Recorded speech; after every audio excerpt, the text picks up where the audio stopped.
সত্য যুগে ছিল ধ্যান, সত্যের পরে ত্রেতা যুগে আসলো যাগযজ্ঞ, দাপরে আসলো পূজা অর্চনা, আর এখন কলিযুগ। এই যুগে কি বলছে? শুধুমাত্র নাম জপ করতে, শুধুমাত্র হরির নাম করতে। সত্য যুগে মানুষের আয়ু লাখ বছর ছিল, যার জন্য তারা হাজার হাজার বছর ধরে ধ্যান করতে পারত। ত্রেতা যুগ, রাম রাজত্বের যুগ, সেই যুগে যাগযজ্ঞ বহু বছর ধরে করতে পারত। আর দাপর যুগ, যেটা মহাভারত ঘটে গেছে, সেই যুগে মানুষের অনেক বছর, হাজার হাজার বছর আয়ু ছিল, তারাও পুজো অর্চনা করতে পারত। আর এগুলো ছিল খুব কঠোর, ভগবানকে ডাকার, ভগবানকে পাওয়ার খুব কঠোর সাধন। কিন্তু এই কলিযুগে এই হরির নাম, এই হরির নামই কলিযুগে খুব অল্প সময়ের মধ্যে ভগবানকে পাবার এক দুর্লভ বস্তু। বুঝতে পেরেছেন? তো এই যে নাম কিভাবে করবেন তা এখন আপনাদেরকে বলবো। তো একাদশীর দিনে কিন্তু একাদশী করবেন, যদি না করতে পারেন একাদশী মাহাত্ম্য কথা শ্রবণ করবেন। প্রত্যেকটা একাদশী প্রতি মাসে দুবার করে হয়, কৃষ্ণ পক্ষের একাদশী, শুক্ল পক্ষের একাদশী। আর যদি মনে করেন আমি এই একাদশী মাহাত্ম্য কথা কিভাবে শ্রবণ করব, কোথায় পাবো, এই যে এখানে চ্যানেলগুলো দেখতে পাচ্ছেন, মোবাইলে সব কিছু রেকর্ড হচ্ছে, আপনারা এই চ্যানেলের নাম বলে দিচ্ছি, উজ্জ্বল কথা। উজ্জ্বল কথা বলে ইউটিউবে লিখবেন, পেয়ে যাবেন চ্যানেলে। প্রত্যেক যেদিন একাদশী পড়বে দেখবেন অলরেডি ভিডিও পোস্ট করা থাকবে, অন্তত ওই দিন এই উজ্জ্বল কথা আপনারা খুললেই ওই একাদশী ভিডিও চলে আসবে। ব্যাস শ্রবণ করবেন, শুনলেই আপনাদের ফল পেয়ে যাবেন। শ্রবণে যদি আপনারা না করতে পারেন, আর যদি করেন, আর যদি শ্রবণও করেন, তাহলে তো একদম সমস্ত ফল আপনারা লাভ করবেন। যার জন্য এই মোবাইলগুলোতে এগুলো রেকর্ড হচ্ছে এখন। বুঝতে পেরেছেন একাদশী? এইবার যে নাম, কলিযুগের এই নামের কিছু মাহাত্ম্য বলবো।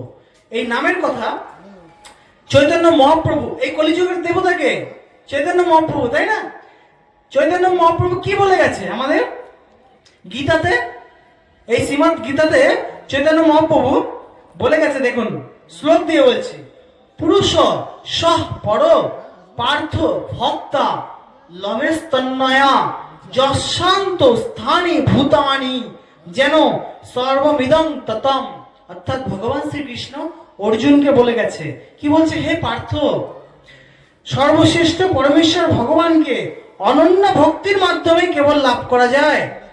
তিনি যদিও তার ধামে বিরাজমান করে সেই বৈকুণ্ঠে, তবুও চারিদিকে সে ব্যপ্ত হয়ে আছে, সবকিছুই তার মধ্যে অবস্থিত। কেবলমাত্র ভক্তির দ্বারাই শ্রীকৃষ্ণ পরম ধাম থেকে আমাদের হৃদয়ে প্রবেশ করে। এই শ্লোকের ইহাই মাহাত্ম্য।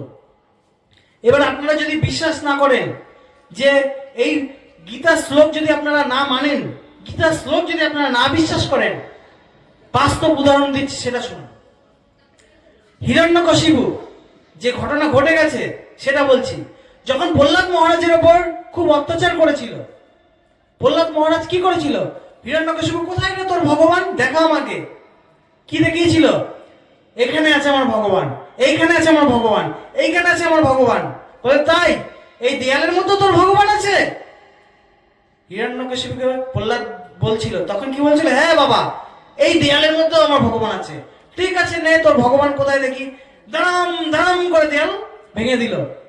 কে বেরিয়ে আসলো? নৃসিংহ ভগবান।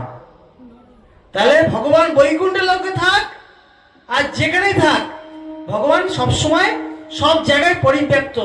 মানে আপনারা ভাবছেন এইখানেও কি পরিব্যাপ্ত? যেখানে অবশ্যই হনুমানজি কথা দিয়েছে, যেখানে ভগবত কথা হবে, রাম কথা হবে, সেখানে আমি সর্বদা থাকবো। অর্থাৎ হনুমানজি এইখানে আপনাদের এই গুপ্তিপাড়াতে এই স্থানেও আছে। এই ভগবত কথা, রাম কথা, কৃষ্ণ কথা সেও কোনো না কোনো জায়গায়, কোনো না কোনো রূপে শ্রবণ করছে। এবং আপনাদের বিশ্বাস হলো কিনা, ভগবান এখানেও আছে। কিসে পাবেন? শ্লোক কি বললো? একমাত্র ভক্তির মাধ্যমে পাওয়া যাবে। আর কিসে পাওয়া যাবে? নাম জপের মাধ্যমে পাওয়া যাবে ভগবানকে। কেন নাম জপের মাধ্যমে? আমি কি বললাম? এটা চৈতন্য দেশ, চৈতন্য মহাপ্রভুর সময়, এটা কলিযুগ, এটা কিন্তু সত্য তেতা তাপর নয় যে আমি পুজো অর্চনা যাগ যজ্ঞ আর ধ্যান এর মাধ্যমে ভগবানকে লাভ করব। এগুলো খুব কঠোর সাধন, কঠোর ভাবে। এই জন্য চৈতন্য মহাপ্রভু বলে গেছে তোমরা নাম জপ করো, নাম জপেই সব পাবে। ওই জন্য কিভাবে নাম জপ করলে পাবে তা আমি এখন বর্ণনা করব, শ্রবণ করুন। আর এটাই শেষ, এই নাম জপ বলেই আমি পাঠ সমাপ্ত করব। তো যদি মায়েরা যদি আমার কোনো ভুল ত্রুটি হয় বলবেন, কিন্তু মা আমি তো হয়তো ঠিক করে বলতে পারি না, হ্যাঁ, কারণ আমি পুরো সম্পূর্ণ আমি আজ রেডিও ছিলাম না। আমাকে হঠাৎ এখানে পাঠের 1 ঘন্টা আগে ফোন এসছে যে আপনাকে একটু এসে পাঠ করতে হবে। আমার কিন্তু এখানে আসার কথা ছিল না, যার জন্য আমি প্রস্তুত নই। তবুও যদি সবার কাছে বলছি, যদি ভুল ত্রুটি হয় আমার কিন্তু ছোট ছেলের মতো মনে করে ক্ষমা করবেন।